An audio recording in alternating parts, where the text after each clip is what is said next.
Okay,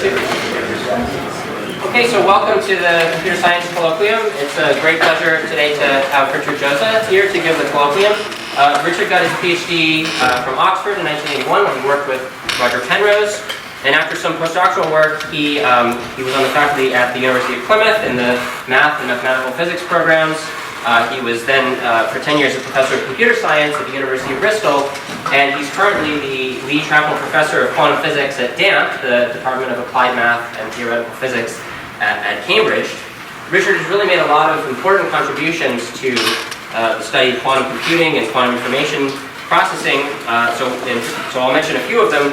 With David Deutsch in 92, so even before the development of Shor's algorithm, he gave the first example of a problem that could be solved exponentially faster with a quantum computer than with a classical one. Actually, I presented this algorithm yesterday in my graduate course on quantum computing, coincidentally. With Charlie Bennett, Gilles Broussard, Claude Crepeau, Asher Perez, and Bill Wooters, he was one of the discoverers of quantum teleportation, which is a really important foundational idea in quantum information. The paper which describes this concept has been cited, I think, more than 10,000 times. It's quite remarkable. He did some important early work on quantum information theory, and recently has been studying the boundary between classical and quantum computing through trying to understand classical simulations of quantum computing, and tell us a bit about that idea today. Richard has received numerous prizes, including the Naylor Prize from the London Mathematical Society and the Quantum Communication Award that's given as part of the QCMC conference. And today he's going to tell us about comparing classical and quantum complexity. Well, thank you very much, Andrew. Okay, so today I'd like to talk about quantum computing, unsurprisingly, and especially some fundamental aspects rather than practical aspects, which people work on a lot these days. And my aim is to try to be accessible to a broader computer science audience of people who are not necessarily specialists, in the subject of quantum computing. So I know in Maryland there is a very large number of experts in all aspects of the field. So apologies in advance to them if some of them are here. But I would say that perhaps there's a different kind of pleasure to be had in listening to things you're very familiar with and perhaps seeing them from a slightly different perspective in some cases. Okay, so to start, as a kind of introduction to quantum computing, I'd perhaps like to present a kind of overview of the essential ingredients of quantum computing and the model in a way that's perhaps aligned with more familiar structures that you have in conventional classical computer science rather than the more physics-based approaches that you often get. So a good starting point here is classical probabilistic computation. So here, we have a situation where a computer is described by its configurations and they're updated by a sequence of computational steps which are probabilistic transitions. Like you might think of a Turing machine and the configurations, the description of the whole Turing machine, and you have its probabilistic transition rules. Or in the circuit model of computing, the configuration is the bit string on all the lines in the circuit, and it's updated by probabilistic choices of Boolean gates. And then you can think of the computation as a kind of tree, a branching tree of possibilities. You have your starting configuration, and then you go with various probabilities to other configurations and so on. And you get this great big growing tree, and to compute the probability of any configuration, or in particular the final configuration, which you're often interested in, you have this sum over paths rule that to compute the probability of this configuration, you look at all the paths from the beginning to that thing, you multiply along the paths, the probabilities, and then you sum over all the paths. Okay, so that's just very familiar probability theory. But it's interesting for us to represent this in a slightly different algebraic way, where you represent the probabilities as a column vector. So it's just really listing the probability distribution of each configuration in the state at that time. So the positions of the configurations and the entries of the probabilities, and more formally you can introduce names for the configurations, and I just put square brackets, for example, if you describe them as bit strings. And when you do this, you can think of this formally as a vector, although it's just a way of encoding all its probabilities. Then the transitions from one step to the next are always described by a suitable stochastic matrix, familiar sort of matrix. And stochastic matrices preserve the L1 norm of a vector, the sum of the absolute values of the entries. And that guarantees that you keep a bona fide probability distribution under these linear transformations, if you like. And the columns of this matrix are the transition probabilities for each individual configuration. The ith column tells you what the ith configuration is going to do. And then the virtue of this is that this kind of idea of summing over paths which have been multiplied along translates precisely into matrix multiplication, which is a nice algebraic thing. Okay, so that's classical probabilistic computing. And now to do quantum computing, we just generalize this slightly. So we have this branching tree just like before, and actually I should put some labels. So it's labeled again, but I've mentioned labels. Before we had probabilities on the labels. Now we're simply going to put arbitrary numbers on the labels. We call them probability amplitudes. We just call them that. They're not probabilities. And they can be even complex. They can be positive or negative reals, or even complex, more exotically. And they're required to have the property analogous to the sum of probabilities adding up to 1, that the sum of the squares has to add up to 1. So we're kind of going from the L1 norm being 1, just the absolute values, to the squares, the L2 norm being 1. And it's this apparently innocuous or rather slick, tiny mathematical change that has hugely immense implications, that we'll see. And again, so these amplitudes have, for us yet no direct physical significance computationally, but we have the same rule for computing what the amplitude of some final configuration should be. We look at all the paths, from the beginning to there, we multiply the amplitudes and we add them up. So just like probabilities, these things are sometimes called probability amplitudes. And then the bottom line is to come back to reality again. The probability is defined to be the square of this amplitude. Okay, that's a rule.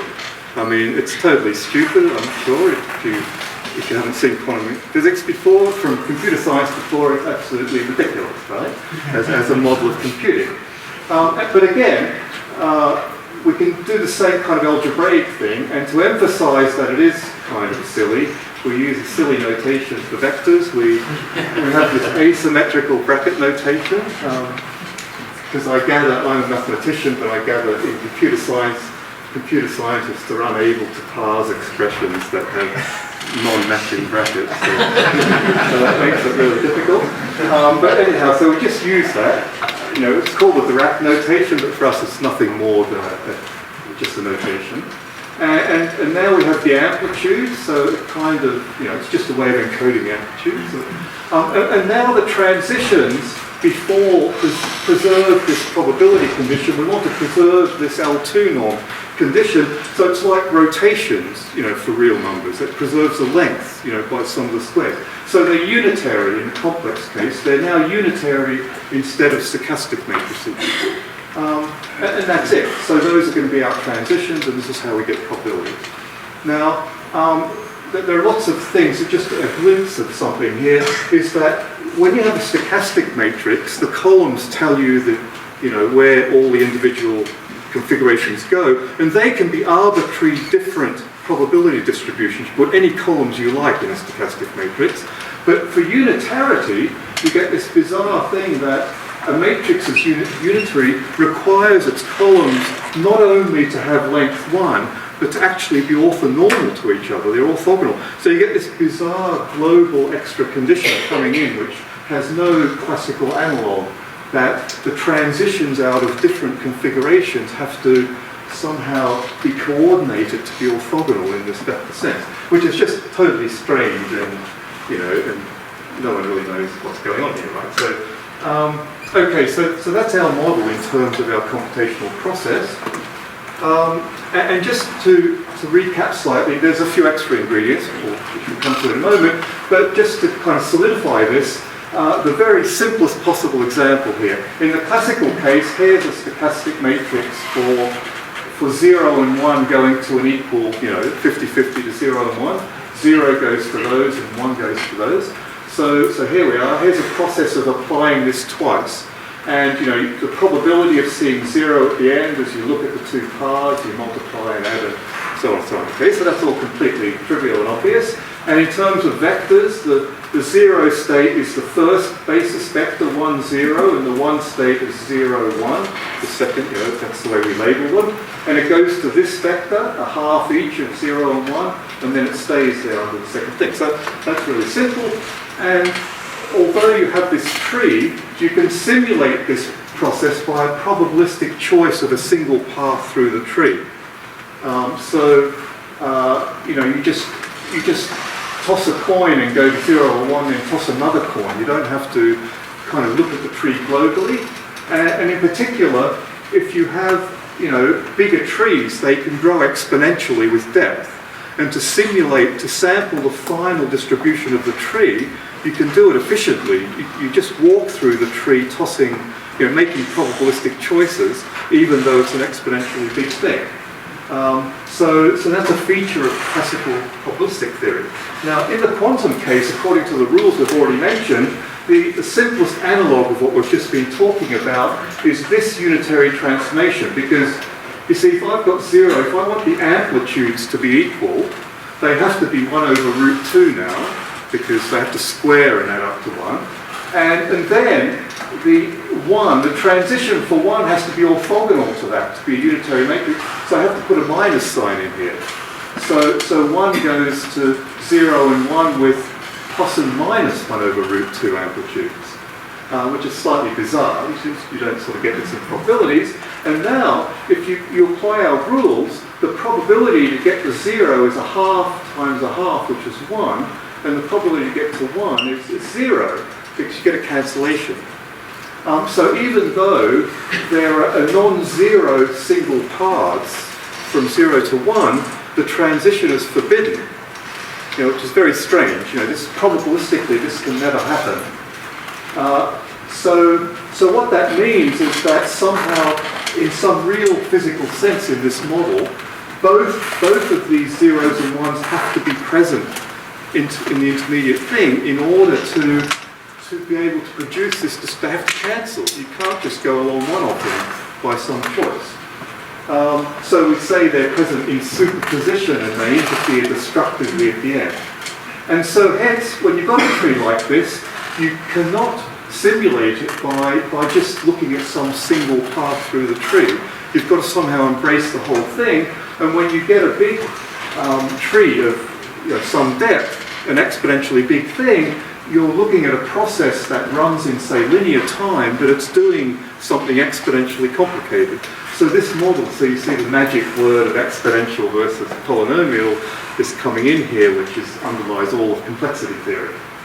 So we've kind of sneaked in a kind of very unrealistic exponential benefit here. And in fact, from a computer science point of view, this is like a bizarre kind of non-deterministic, because in computer science you have probabilistic computing with trees, description, but you also have non-deterministic, which is not the same as probabilistic.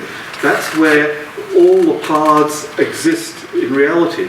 So for classes like NP and other non-deterministic classes, so it's where you have a tree where when you have this branching process, you don't have labels, but the computer duplicates itself, and then you get into two computations going on, and then duplicates again, and so on.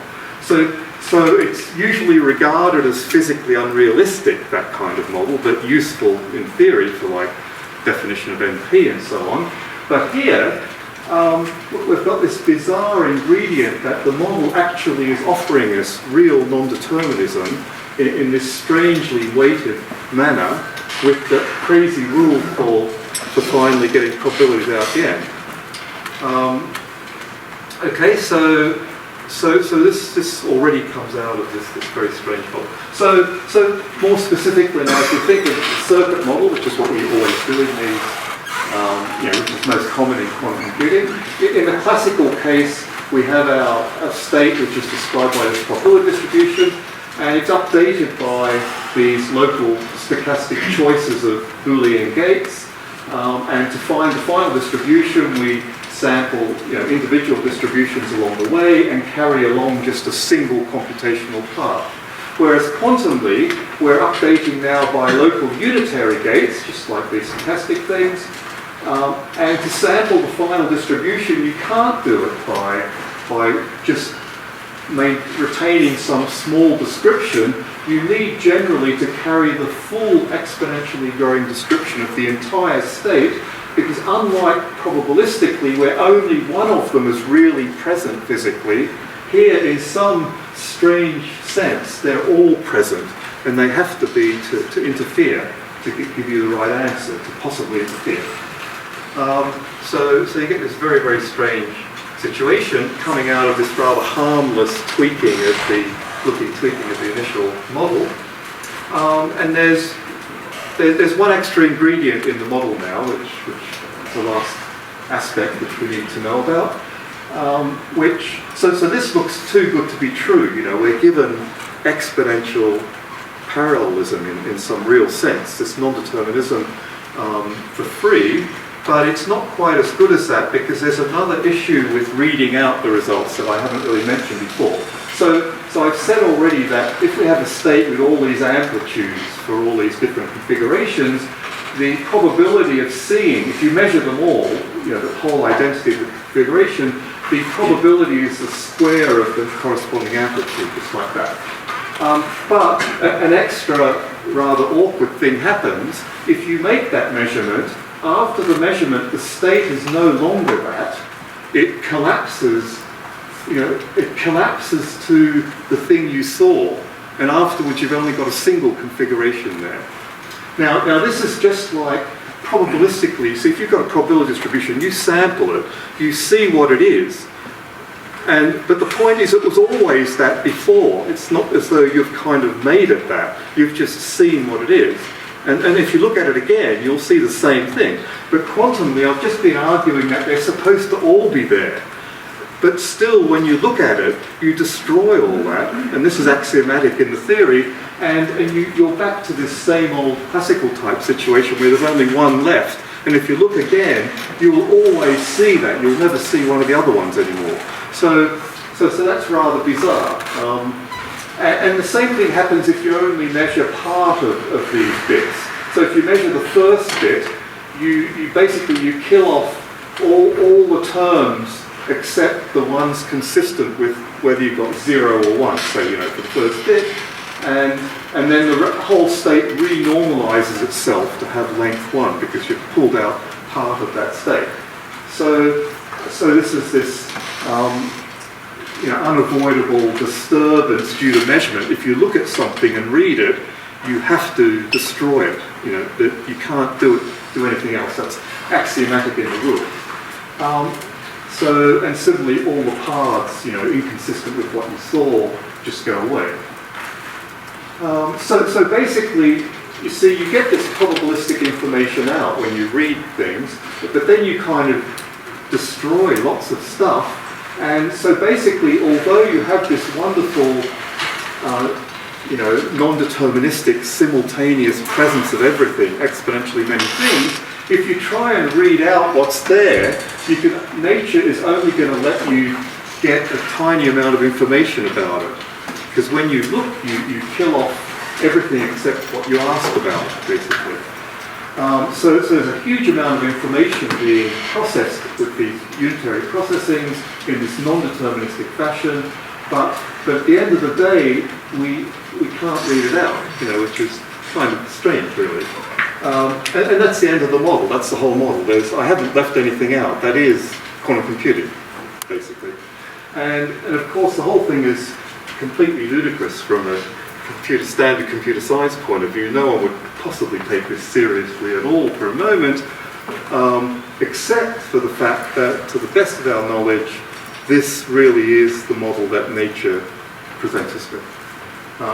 And I think it's fair to say that nobody knows why, nobody knows where it comes from, and nobody really understands what's going on here in any reasonable further sense. And I think, from that point of view, to me, the single greatest, most fundamental challenge of the whole subject of quantum computing is to shed light on just this issue. I think that's the most important thing we can do. But another important challenge, which I guess a lot of other people would think is probably the most important challenge, is of a more practical nature, is given this strange model, which we're stuck with, it seems, it's not very intuitive. How can we exploit it and use it to do interesting computational things? I mean, it's not very hard to see that you can do all of classical computing as a special case of this. It might not be immediately obvious, but it's actually not very hard to see. And so we're kind of interested in what more you can do. What do we get from this more powerfully that transcends the possibilities of classical computing? And there are lots of things, but that's not really what I'm going to talk about in this talk specifically. I'm not going to give sort of accounts of quantum algorithms and things. But that second issue reflects very much on the first issue, because if you understand something about the limitations and possibilities of these crazy rules, it might give you some idea as to why they are as they are, why the rules have that form, just in some way. So that's very helpful too. So if you want to use this model, the first obvious thing to do is to try and exploit this non-determinism exactly as we do in classical theory. Like for NP, if you want to solve satisfiability, well, what do? You non-deterministically compute all the values of the function and see if there's a 1, right?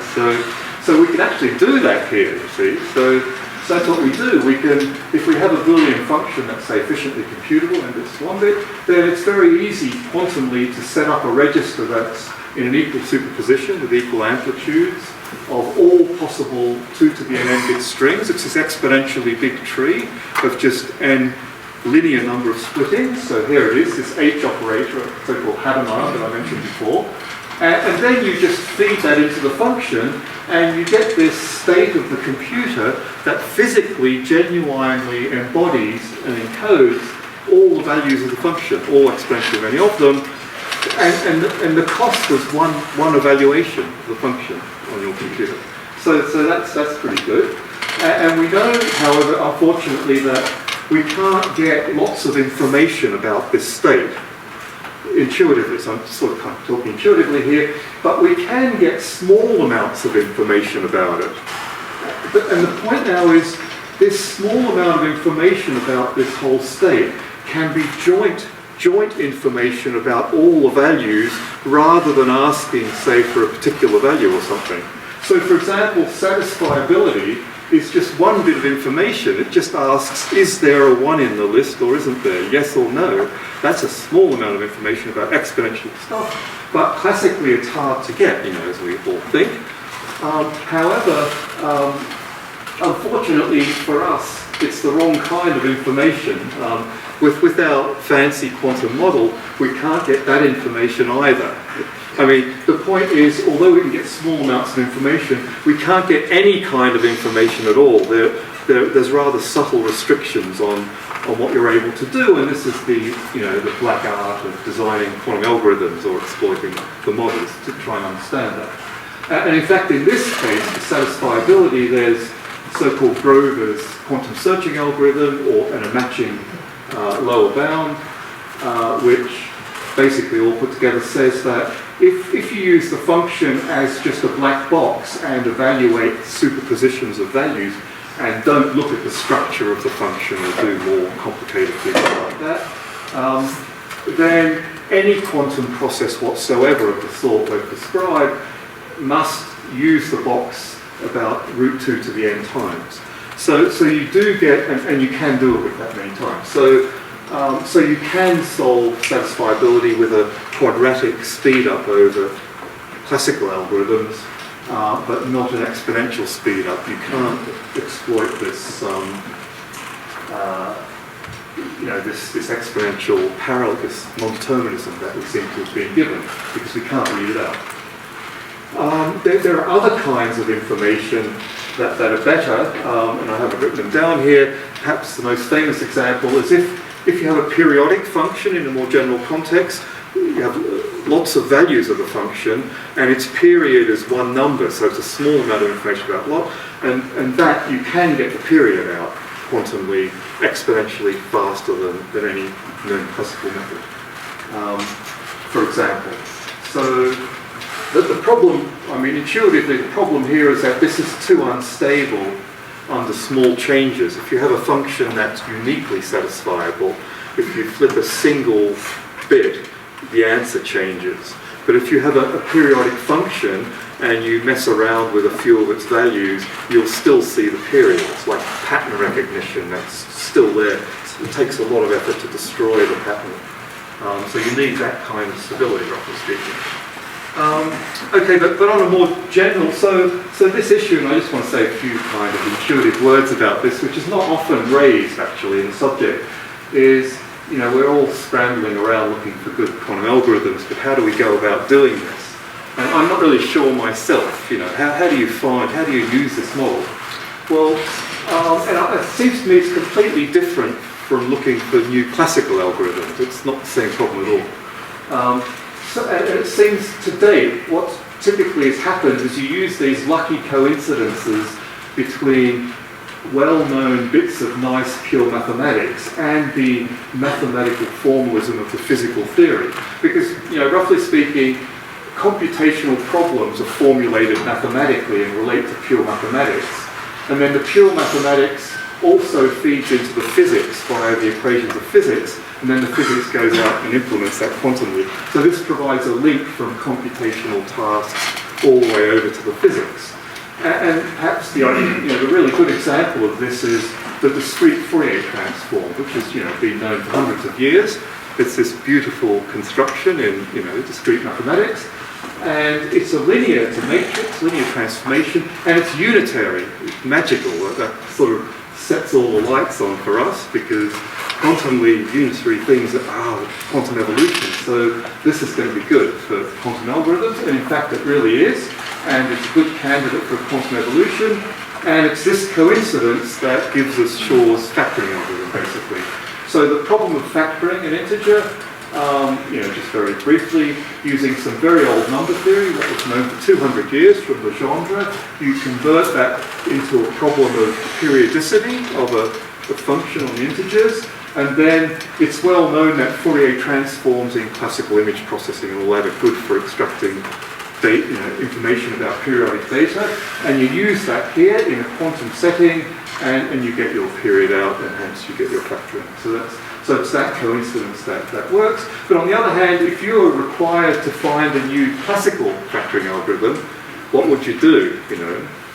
Well, you'd probably go to the library or online these days and look at all the latest research journals in number theory and see what the latest theorem about this modulo that is, and try and you need new mathematics basically, which is completely different approach. So it's totally different. It's still a bit mysterious as to how to use this. So a notable feature about these quantum benefits that I've been mentioning, which is worth emphasizing, I think, is it's important that the computational data we're processing, it needs to be encoded in a kind of quantum form as amplitudes and not in a familiar classical form, which results in an exponentially smaller physical system. So by that I mean that if you think again about our Boolean function of n bits, if you want to represent the values of that function classically, it's a great big bit string of exponential length, 2 to the n, of all the values listed out, very long. But quantumly, we only have n or n plus 1 qubits in our state. It's exponentially smaller. So what I'm thinking about here is this state. You see, there are n bits here, and another single bit, so there's n plus. So this system is only this big, whereas exponential is much bigger, right? So it's exponentially smaller than the classical representation, and the way I've represented my values is by eliminating some terms. It's all to do with whether there's a 0 or a 1 over 2 to the n here. I've only kept those n plus 1 bit strings where the last bit is the correct value of the previous bits. So the information is somehow being represented non-deterministically. I only need one little register, but I can represent non-deterministically exponentially many possibilities in there. And this is a very important feature of quantum mechanics and quantum computing and registers, because the general state of n qubits has all of these general amplitudes here, and there's exponentially many of them, and this goes under the name of entanglement, versus, for example, a product state. So in this state, the individual qubits themselves don't even have a definite quantum state of the form we've been talking about, because if they did, each one would just be 0 or 1 with some amplitudes, and so here they all are stuck next to each other, and the growth of parameters is linear here, it's 2n, whereas here it's exponential. So this corresponds to a special case of this where this is factorized, a so-called product state.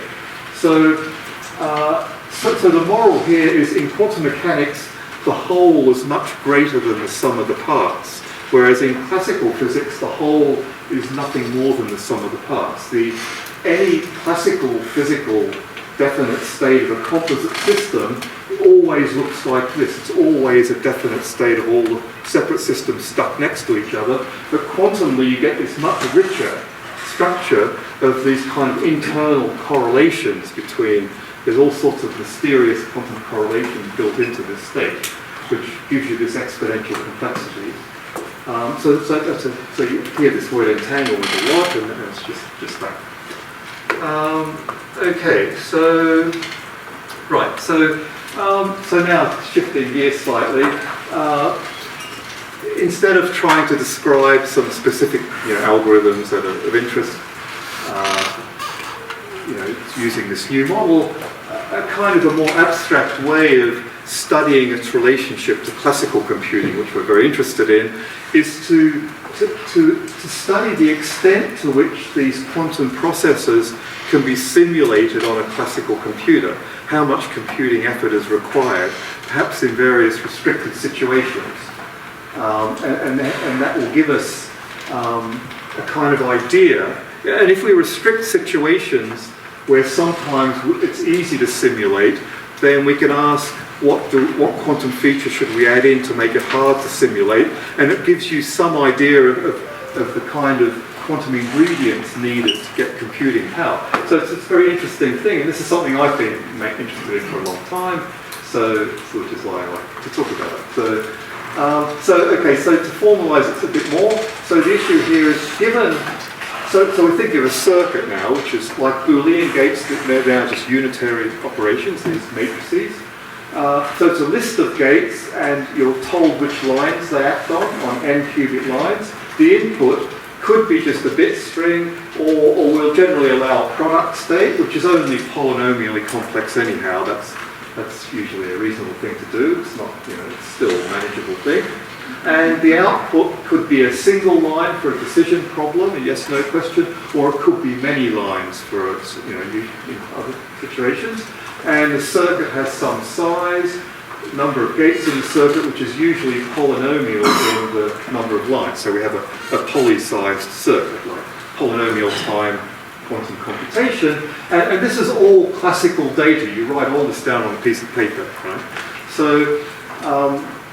And you could give it to a quantum technician to take down to the lab and implement it to tell you the answer, right? But we're interested in doing it classically. Given this classical description of the quantum process, we want to simulate it. And there's weak simulation and strong simulation. So weak simulation is where you ask simply for a sample of the output distribution that it produces. but you want to produce this sample only by classical means and classical random choices. Or strong simulation asks you to actually calculate the output probabilities. That's asking for more. Any output or marginal probability distribution as well we're asking for. So, and these simulations, we can ask them to be efficient. So we want them to be in polynomial time in the size of the circuit. So that means that it's only a polynomial overhead in the time that the actual quantum process itself runs as well. Okay, because obviously all the rules of quantum computing that I mentioned at the beginning, they're all computable, you can actually work them all out, but it may take exponential time, as I sort of described about the exponential complexity of these vectors we have to carry along to describe computation. So in a strong simulation, we want to calculate these things.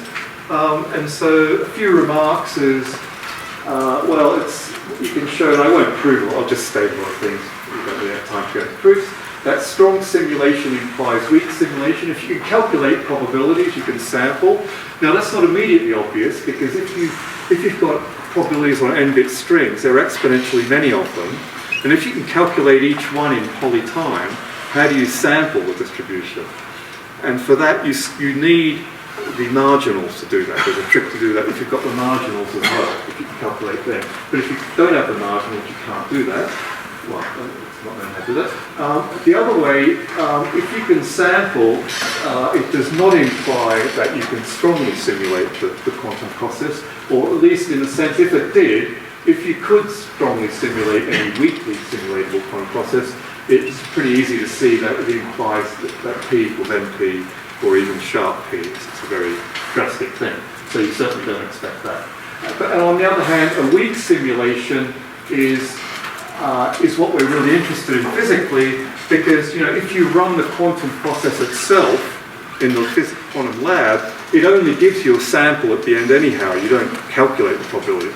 So the weak simulation is what the quantum process gives you, and it's that which you're trying to replicate classically. And if you can match that with polynomial overhead, it means your quantum process is lame as far as computing power is concerned. It's just as good as the corresponding, that's no better than the corresponding. But given all these ideas, it's interesting to then find situations which are classically efficiently simulatable, given all this exponential kind of ingredients in the model. So they're very important for many situations I won't go into. But perhaps more interestingly, given such a class, perhaps some restricted class of circuits that are simulatable, what extra feature suffices to regain full universal quantum computing power from it? And this extra ingredient is in some definite sense the candidate for this mystery quantum resource that gives you super classical computing power. So a lot of these things have been studied. So I'll just whisk through a few results here. So this idea of calculating probabilities, there's one obvious thing you can do. I've been emphasizing that these unitary things are just matrices and you do matrix multiplication. So a circuit, to compute what happens in it, you just multiply, you just do matrix multiplication to compute the evolving state of the thing. But the trouble is each time you add an extra qubit in, the size of the vector, the number of dimensions, doubles. So you get exponential growth in the size of the vector as you go along, and hence you suffer an exponential slowdown in the simulation, and it's not efficient. Unless the states are actually all product states by some good or bad fortune, and then if you apply a local unitary gate to some part of this product, you only have to update that local bit of it. And that's just a poly-time calculation rather than having to carry all the exponentially many components. So in that sense, the presence of entanglement is a key resource that's necessary for computational benefit. But it's not sufficient. So you can get more mileage out of this idea of just ordinary multiplying matrices together, because if you write down all the formulas and stuff, you see that the output probabilities, according to our quantum rules, are just contractions of tensor networks. where the tensors are the gates, they're the matrices in the circuit, and the input and the input state and the output measurement. And it's not very hard to see if you kind of write all that down, that you get this result that any log depth quantum circuit with gates that act only on bounded range, like nearest neighbor gates, or at most 3 lines apart or something, any log depth bounded range gate circuit with any product state input can be classically strongly simulated. So you get no computing power there. And this is rather interesting because if you look back at Shor's factoring algorithm, as described in detail, it rests on this quantum Fourier transform, and it was shown back in 2000 that the whole factoring algorithm can actually be presented as a log depth circuit. Its whole quantum bit can be log depth, but the gates are not of bounded range in that description. If they were, it would be classically simulatable, and you would get a classical factoring algorithm out of this. So from this point of view, you get this rather annoying idea that the whole power of Shor's quantum factoring algorithm derives from the ability of a 2-qubit gate to act at a distance rather than at nearest neighbor, which is kind of trivial. So there are other examples too. I guess we're slowly running out of time here. So I just want to whiz through a few just to kind of give you a flavour without describing too many details. If you restrict your gates in some way that you're allowed to use, then you get further results very algebraically. So there's this important class of circuits called Clifford circuits. You have this Hadamard gate that we've seen before. You have this simple 1-qubit gate, which just introduces an I in front of the 1 state in the amplitude, and the familiar classical controlled NOT gate, which negates, it's a 2-qubit gate, which negates the second bit if the first bit is 1 and doesn't do anything to 0. So the first bit is the control, the switch, as to whether you apply the not operational circuit or not. And this extends by linearity to vectors, so you have this quantum gate. And then you can have further possible ingredients. You can allow general product state inputs, you can allow measurements within the body of the circuit, and the measurements can either be adaptive or non-adaptive, meaning that after you've done a measurement, you can adapt the choice of later gates to depend on the outcome of measurement, or you might ignore the outcome and just have a fixed choice. That's non-adaptive. And one thing, it's not hard to see, but I won't go through details, that if you have non-adaptive circuits with intermediate measurements, it's equivalent to not having any measurements at all. You can get rid of the intermediate measurements via a kind of trick to reduce them to non-measurement case. But in this situation, you get this interesting theorem here for Clifford circuits of those gates I just mentioned, with product state inputs and intermediate measurements and only a single bit output. So just for decision problems, there's a so-called Gottesman-Knill theorem, which says that if the measurements are non-adaptive, or equivalently you don't have any measurements, then it's classically always strongly simulatable for arbitrary such circuits. So that's very kind of, classical in that sense. So weakly as well. But if the measurements are adaptive, if now you let the measurements be adaptive, then the strong simulation becomes very hard. The classical computational method is sharp P hard to do that, so even MP hard and much harder. And weak simulation is still what I call quantum computing hard, in the sense that with adaptive choices, you can represent universal quantum computing. Even though these circuits can generate lots of entanglement, the contraction ordering method that I previously described doesn't work. So the proof relies on special algebraic properties of the gates that I chose. But this is essentially my favorite example of such a situation with extra ingredients, so I just want to spell out why I like it so much. So just to reiterate and to try and kind of give you a better picture of, apart from all the definitions we just had. So you've got Clifford circuits, those particular kind of gates, arbitrary product state inputs, single line output, and you allow intermediate measurements. If the measurements are non-adaptive, it's all classically simulatable. If they're adaptive, you have full universal quantum computing power. So here, even more pictorial to iterate again, you have some Clifford gates. If MIY means measure the ith line and get y as the outcome. So you do some unitary gates, you do a measurement, you do some more unitary gates, another measurement. But if it's adaptive, the subsequent gates after the measurements are allowed to depend on the outcome of the measurement. And going from A to B is a purely classical ingredient. It's simply adaptive choice of gates. The measurements, the quantum operation is done in both cases. And so now we have a purely classical reason for getting full quantum computing power out of something that's completely lame. And to add insult to injury, experimentally there's no difference between A and B. Because there are no new quantum processes that come in B, because any adaptive sequence of gates could have occurred non-adaptively. So for example, if I'm the instructor telling the experimenter what to do, do this gate on the first line, do a measurement, tell me the answer.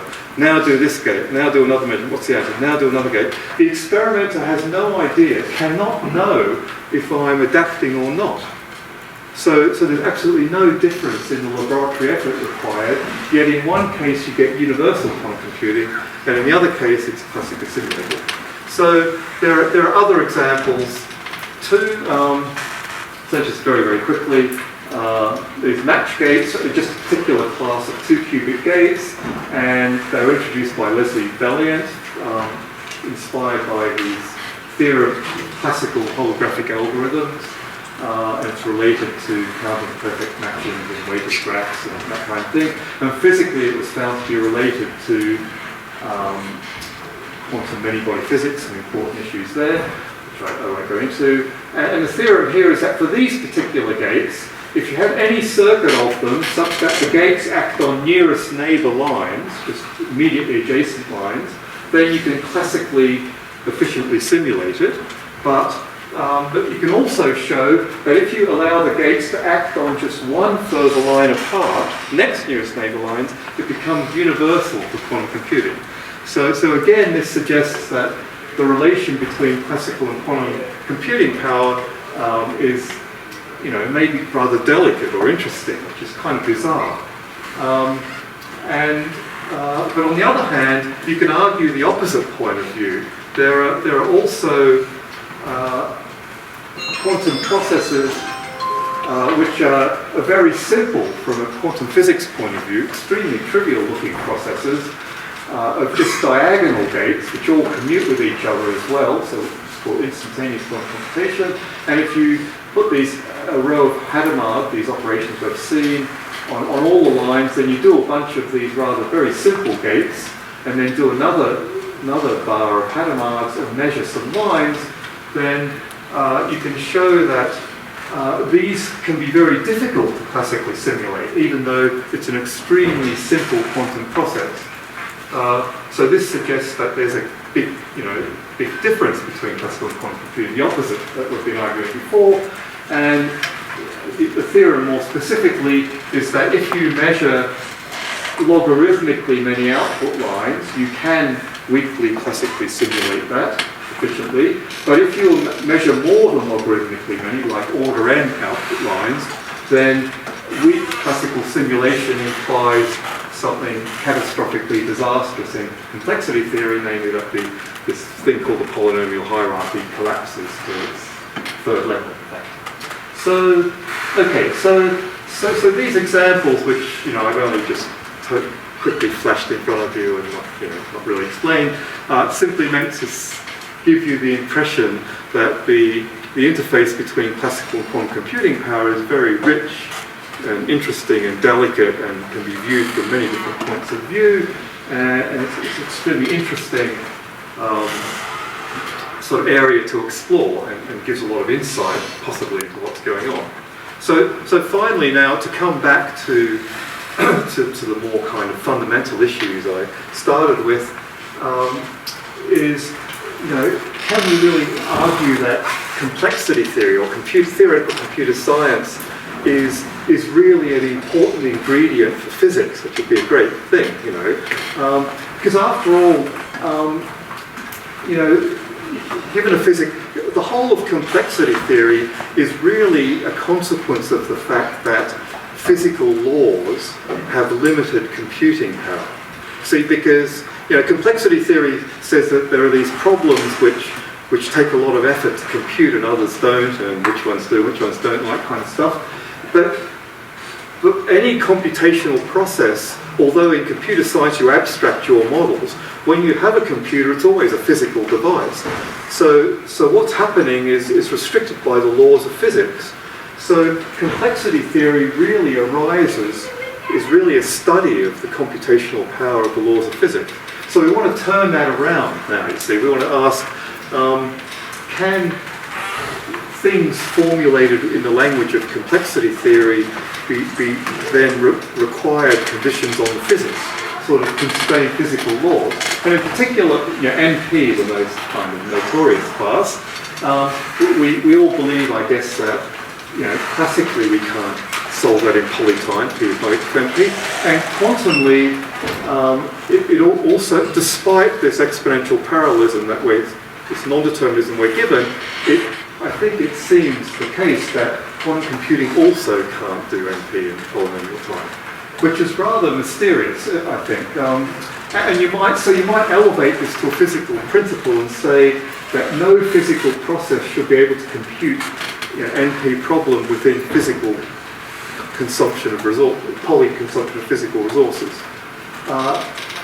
And this would be a constraint on the laws of physics. It's a bit like conservation of energy. You know, you're not allowed to have a physical law that gives you perpetual motion or just gives you energy for nothing or things like that. So this would be on the same footing. It would be a fundamental physical principle that would hugely constrain the possibility, you know, representation, the mathematical formulation of physical laws. And it's absolutely amazing, I think, that it appears to be true in both classical and quantum physics, even though the physics was developed with no thought whatsoever of any kind of complexity theory, right? And despite the fact that both theories, when you first look at them, nature is doing a massive amount of computing power, way more than you need even to solve NP problems. But both theories, nature somehow bizarrely restricts our access to all this computation she's doing. You know, so what's the point of it? You know, why is physics like that?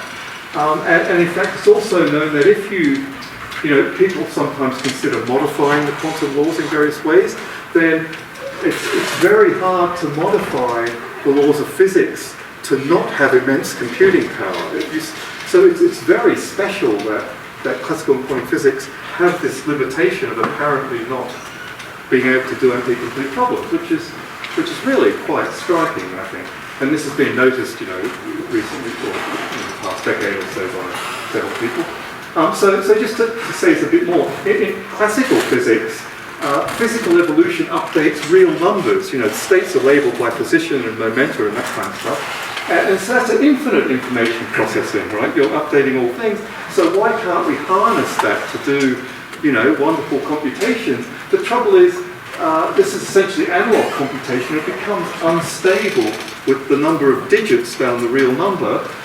And the higher order digits, well, you expect it to require more effort to keep them under control, but in fact it requires exponential effort. It could have only been polynomial effort, but it's not. It seems to be exponential, and to control our parameters to n digits, you need exponential effort physically, or exponential physical resources, and that's what kills analog computation, this whole idea, and that's how nature gets around giving that to us.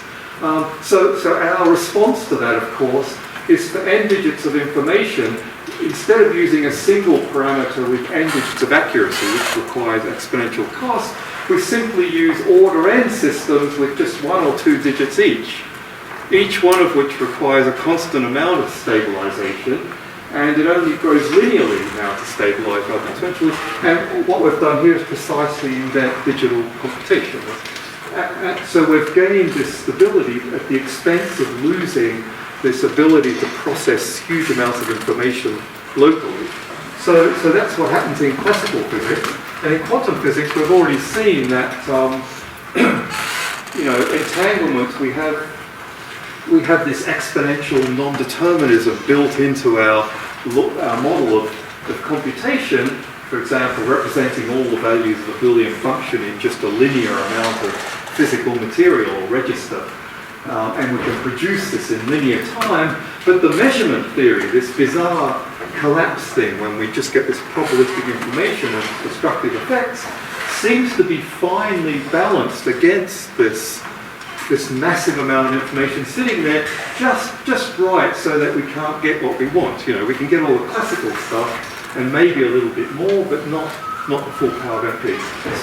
So this is all very suggestive, I think, that there's a fundamental significance for computational complexity theory in the foundations of physics itself, which I think is a very, very exciting prospect. And I think that's for me, the most novel ingredient that the whole subject of quantum computing has brought to physics. Is just this completely new perspective on the foundations of physics in terms of complexity, or more specifically, this precise kind of computational complexity type issues. And there's a lot more stuff to be understood there. And actually, I just finished on this slightly enigmatic remark. I think I'll just finish there, and thank you very much for it.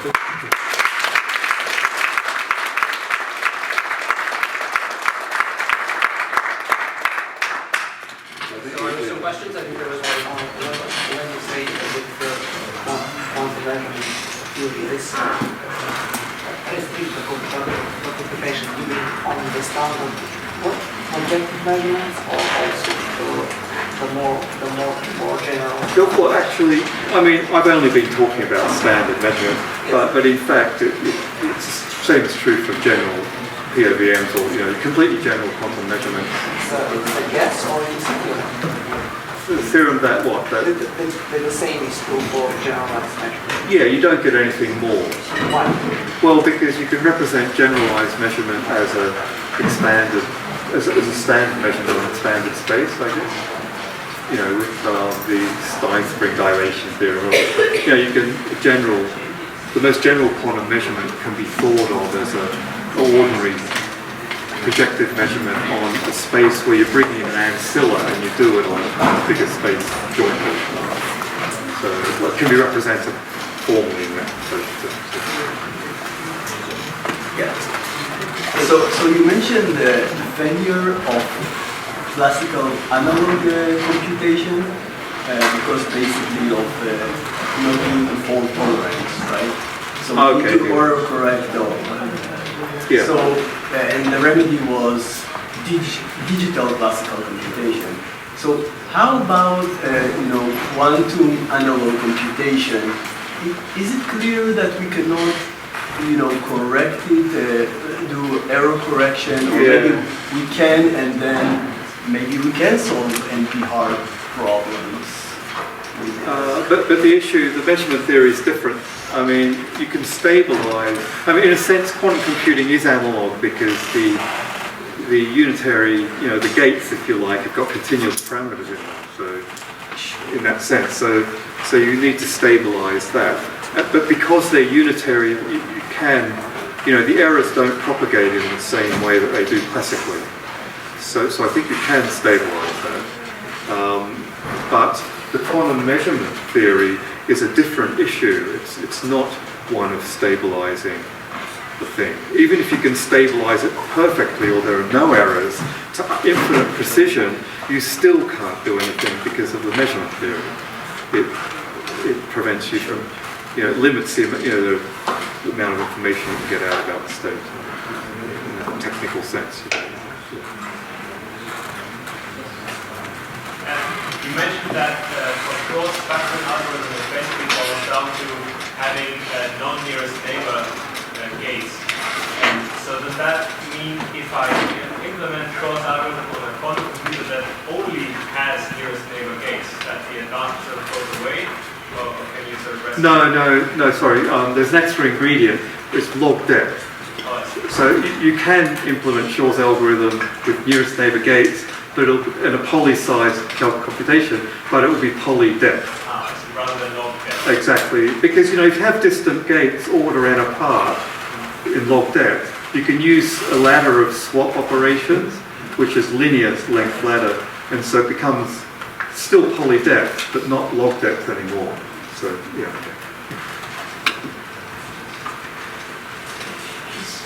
So I'm just confused here. So for example, you have the Fourier function like that way. So actually you're like representing the function using a single particle, let's say, that has exponential in many states, right?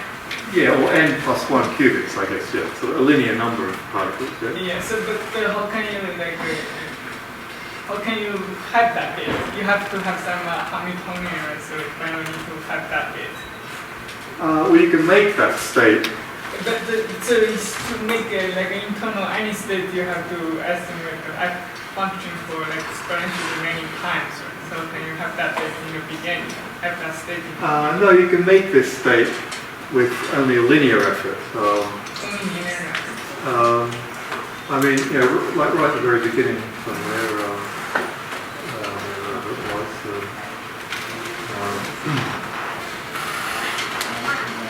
So yeah, so sort of here, if you start with a state of all zeros, and if you apply this Hadamard operation, wherever it was, this thing here, each zero goes to 0 plus 1 over root 2, and so you do that n times, then you get 0 plus 1 over root 2, 0 plus 1 over root 2, you multiply them all out, you get this exponential, superposition of all n-bit strings, and then you have the computer program that computes the function or an input, and because the gates are all linear, if you put in this linear superposition state, it will manufacture that state for you, this state, just in one run. They all go through in it's like this non-determinism all happening at the same place for all the different values. So you can genuinely make this with polynomial effort, linear effort, in fact. Yeah.